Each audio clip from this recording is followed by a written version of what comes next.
have tried 3 flagship mirrorless cameras in the last several months, and Olympus E-M1 Mark II is the last one on the list to review. So far I published Fuji, Panasonic and Sony reviews and got to conclusion each of them is best at something. Yes, all of them have 4K video, insane burst rates and so on. They all try to be the best all-around cameras. But in real life, as always, they turn out to be better at some things rather than the other. Roughly speaking, Panasonic GH5 is still the best camera to buy if you primarily do video recording. Fuji X-T2 is the one to have for traditional photography, especially for stationary scenes, and Sony Alpha 6300 and Alpha 6500 have the best low light performance capable of recording photos and videos in low light similar to what one might expect from full-frame cameras. So where does Olympus fit in? Before I got this camera in hands, I really wasn't sure what to expect, since Olympus really upgraded specifications beyond belief in some areas. It has 60 frames per second burst in RAW format, bigger battery, stabilized sensor, a bunch of dials and controls, articulated LCD, twin memory card slots, all important connectors, and last but not least, this is the first Olympus with 4K video. Actually, in this review I will not analyze anything video related. I have already made separate review of video recording features, you can find the link in the description below this video. Also, I will leave all continuous focusing and burst features for my third review, as I am still waiting to test 300mm prime lens. In size, I think E-M1 Mark II is as big as possible to allow a full set of dials, manual controls and a deep grip without being called a big camera. At 580 grams body only, it is a bit heavier in mirrorless world, but is still around 200 or 300 grams lighter than DSLR counterparts. With 12 to 40 f2.8 lens, it weighs just under a kilo. Compare that to my Canon 6D with 24-105 lens, which weighs in at around 1.5 kilograms. Carrying 6D all day round really feels like a heavy camera, while OMD is much lighter.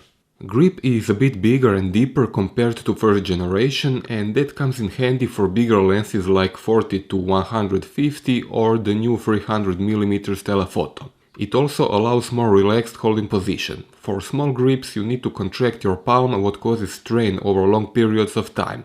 But with a nice deep grip like on OMD, my palm can stay in a more relaxed position. Body is weather sealed. E-M1 can handle dust and rain without problems. Tripod mount is in line with the lens. Battery is bigger than in previous models, so the battery compartment door now sits really close to tripod mount. If used with large tripod plates, it will be impossible to change the battery. As I said before, E-M1 is just the right size to allow full set of manual controls. It has twin dials easily accessible with thumb and index finger and a good deal of direct controls which are customizable. My favorite detail is this switch that changes dials functions. For example, in one position dials adjust aperture and exposure compensation, in the second ISO and white balance. When you switch it, affected options are marked with yellow color on LCD. Customizing this camera is a really complicated job. There is just so many options and it will take some time for anyone to find out what settings suit their needs. If you are interested in me making detailed video how to customize E-M1 Mark II, say it in the comments. It would just take too much time to talk about it in this review. Auto ISO control is excellent. You can adjust ISO range and lowest shutter speed or leave that setting to camera to adjust itself. Auto ISO is available in manual mode together with exposure compensation. Some things are in need of perfecting though. For example, if I enter menu while looking at LCD and accidentally move my finger across EVF eye sensor, camera will exit menu. If I enter playback, move my finger across eye sensor, camera will remain in playback, but once again if I enter menu even in playback mode and activate eye sensor, camera will exit menu once again. Quick menu is familiar and easy to use. One dial cycles through settings and the other changes them. You can also choose between this type of quick menu and the one that is displayed over entire LCD. You can see it right now. This one can also be used with touch control while the first version cannot. Personally, I still prefer the classic version, which is controlled only by physical dials and buttons rather than by touch. I guess I am old school when it comes to controls. Main menu is, well, complicated. Options have a logic behind their placement, but still it takes a good deal of time to get used to it. After Sony, I think this is the second most complicated menu system on the market at this point. Olympus also likes to use various symbols for some features. For example, this is normal drive mode with the heart symbol and the one with this little diamond. Right now it displays what is what. Heart is for electronic shutter and diamond for anti-shock mode. But it doesn't say so in main menu. Here it is in main menu. How is someone new to Olympus supposed to know what this all represents? Now we have hearts and diamonds. Can I maybe expect spades and clubs in the EM1 Mark III? Also, some settings are buried several levels deep, for example audio recording level. Look at this. Level 1, level 2, this is level 3, level 4, level 5, and finally level 6. Oh my god, this is menuception. I expected Leonardo DiCaprio's dead wife to jump out at me. Camera can help you to some extent with all this. If you press info button while in main menu, a small pop-up window will appear to describe what is what, but that works only at some menu levels. Once you enter certain adjustments, info button does nothing. Anyway, this camera really requires some time getting used to and patience until you adjust controls to your taste. But once you do that, I assure you it will be very logical to use. Still, there is room for improvement and I hope Olympus will make some changes with firmware updates.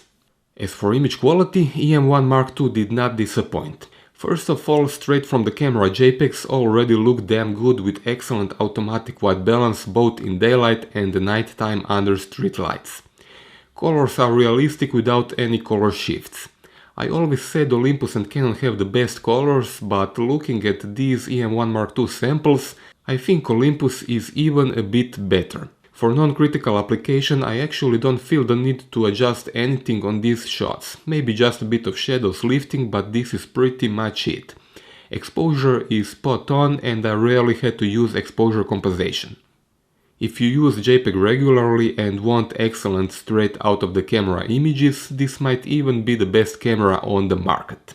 As for RAW file format, similar story continues. Great colors and exposure to start with, and images can take a lot of post-processing before showing major noise or artifacts. Some might say Fuji has the best colors, but that depends what photographic look you prefer. Fuji is great when you want your images to have a bit different tonal balance, more analog-like colors, with a bit of subtle color shift toward this or that direction. That's why Fuji has those film simulation filters which work very good and I think make Fuji very desirable camera to have. But my personal taste is that of more realistic look and this is exactly what Olympus produces. EM1 Mark II images look as close as possible to what I saw that day when I took them. Again, I could easily use Fuji and be perfectly happy about it, but when the time to buy a new camera comes, I would almost for sure give my money to Olympus. When lifting shadows, you can get away with 2 or 3 stops lift without major noise penalty. Pushing it up to maximum 5 stops in Adobe Camera Raw, noise pops up, but this is expected, yet there is no bending or overly strong color shifts. That is really some nice performance Olympus gets out of this sensor. High ISO performance is good but not exceptional. Up to ISO 1600 I wouldn't worry, 3200 is okay but starts to show noise, and above that performance starts to go downhill. 6400 and 12800 are noisy and change color rendition, while 25600 is unusable for my opinion. Maybe in case of emergency, but please avoid it if you can. For some applications like landscapes, cityscapes, interior shots or similar, high ISO performance will not matter, and the reason for that is 5-axis image stabilizer. I can say this is the best stabilization system today. I was shooting up to half a second handheld without any problem, and even up to second or 2 if I was very careful how I held the camera or leaned against something. High resolution mode is very interesting feature, but one with limited usability. By shifting its sensor and shooting a series of images and then combining them, EN1 Mark II can create 80 megapixel images. Sounds great, right?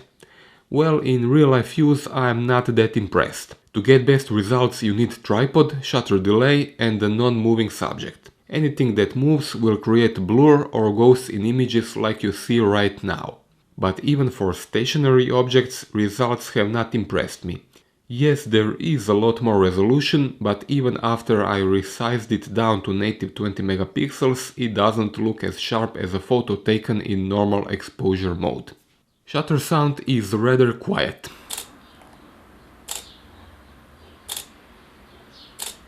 But you can also use electronic shutter, which is fully silent. It is enabled using so-called silent mode. Silent mode also lets you specify if you want camera sounds, AF illuminator and flash to be disabled at the same time. There are 121 focus points with on-sensor face detection. It is possible to use single focus point, 5 of them in cross pattern, 9 in square formation, or all 121 points. At the same time you can enable or disable face detection and choose if you want focus on left eye, right eye or let the camera to decide by itself. What I find missing is the lack of bigger multi-point area like 6x6 focus points together, as this would work better for sports when tracking moving subjects. The way it is now, it is sometimes hard to catch action with only 3x3 area, and entire 121 points can be too much. This could be easily added in firmware update. Also, there is no pinpoint option like on Panasonic, which allows critical focus on tiny details, especially useful for macro or when used with shallow depth of field lenses like 25mm f1.2. Spot metering is connected with active autofocus point. For manual focusing there is focus peaking and focus magnification. Magnification can be assigned to external button and once engaged you can choose 3, 5, 7, 10 and 14 times magnification, allowing to focus with that accuracy. There is also an option which when enabled activates focus magnification anytime you touch manual focus ring. If needed, magnification and peaking can be used at the same time. Autofocus speed is practically instant and pretty much dead accurate. In low light it is a bit slower, but as long as there is a little bit of contrast or light in the scene, EM1 will do its job. Autofocus limiter has 3 presets which you can use for different lenses or different applications. Great stuff for macro or telephoto use. Canon and Nikon have these functions only on some lenses, mostly telephoto and macro. Olympus moved it in camera so you can use it with any lens and adjust it at any distance you need. This is clearly a step ahead in versatility. LCD screen is standard by numbers, 3 inches and 1 million dots. It is fully articulated what is best solution for video recording, vlogs and selfies. Daylight visibility is good but lacks some brightness in my opinion. It has touch control, which is, I'm sad to say, one step behind of what I would expect. It doesn't support multitouch, so you cannot zoom like on smartphones or tablets. You need to use a slider at the right side of the screen. Also, it is not responsive in menu system or for any setting other than autofocus and playback. Actually, you can use it with quick menu, but only in super control panel mode. This is the one that covers entire screen. Electronic viewfinder is the same unit from EM1 Mark I, and that one was already quite good. 0.74 times magnification and 2.36 million dots provide very nice viewing experience. If I want to be honest, GH5 has a bit better EVF, bigger with more resolution, but I doubt anyone who looks through Olympus Finder will find any objections. As for speed of transition from LCD to EVF and back, I am happy to report EM1 Mark II is as fast as Panasonic GH5, which I until now considered as the fastest one. It is hard to say which one, if any, is faster, but both are way faster than Fuji X-T2 or Sony Alpha 6300. EM1 Mark II has completely new battery, just look at the size of it. Officially it provides 440 shots and from my experience this is a minimum. In real life use you will mostly achieve more, especially when shooting in burst mode.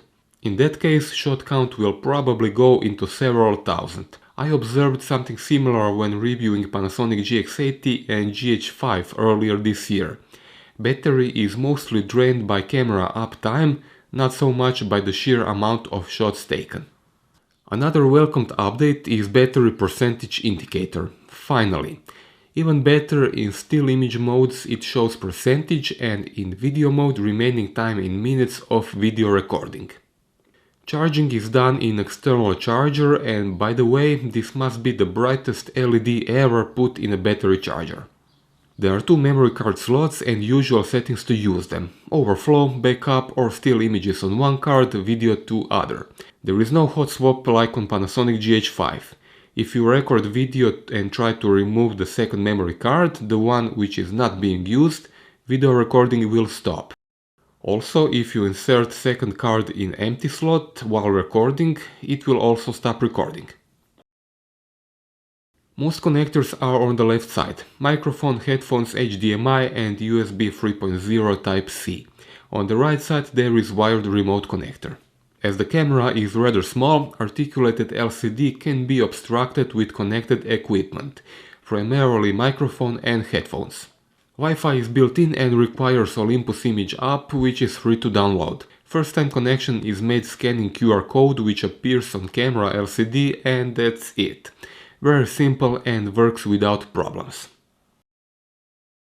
Image playback is extremely fast. Only other cameras I know that are capable of this fast cycling through images are the Panasonics. What you see right now is EM1 going through RAW plus JPEG files on my memory card. It only slows down a bit when it encounters a movie file, but otherwise this is lightning fast. With this it is time to end. My overall impression is that of one of the most advanced cameras on the market. Features, build quality, ergonomics, responsiveness are all top of the line. Image quality is probably the best we ever got from a micro four thirds sensor, and while you can definitely buy full frame cameras with even better image quality at this price point, none of them will be this compact with similar set of features. If you don't need absolute image quality or absolute best ISO, there is no reason not to consider EM1 Mark II. When I think about it at the end, I'm pretty sure this is the ultimate outdoor camera. The one to have for traveling, extreme sports and general landscape. Thanks to superb image stabilization you can get away even without tripod. Camera is relatively light as well as most micro four thirds lenses, so it won't be a problem carrying when hiking. Level of weather sealing with the right lenses is really good, so it should work in any conditions, and overall focus speed, camera responsiveness and insanely fast burst set up new standards. As for what I didn't like, I can only point out complicated menu system. I think even previous Olympus users could have some problems navigating it, let alone those who never owned Olympus. Once you get used to it, it is okay, but something has to be done to make it more user-friendly.